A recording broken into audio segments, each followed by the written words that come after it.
Po shikojmë gjendjen e sahabeve, shokët e Profetit sallallahu alaihi wasallam, se si interesoheshin për fen e tyre. Kishin ambicie, sahabët ishin njerëz me ambicie. Shokët e Profetit sallallahu alaihi wasallam kishin ambicie në njohjen e ves, në mësimin e ves.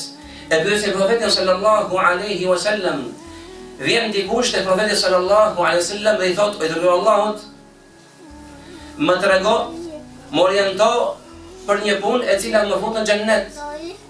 Vjen një i dytë, i cili i thot: "O i dërguar Allahut, më lajmëron me një punë e cila më fut në xhennet dhe më largon prej zjarrit." Një i tretë i thot Profetit sallallahu alaihi wasallam, i thot: "Më trego një fjalë në Islam pas të cilës nuk kam nevojë të pyes dikë tjetër pas teje." Një i katërt i thot: "Më trego për një punë e cila më bën që ta kem duan të pranueshme, pra më bën të devotshëm." Sepse duaja pranohet prej të devotshmëve.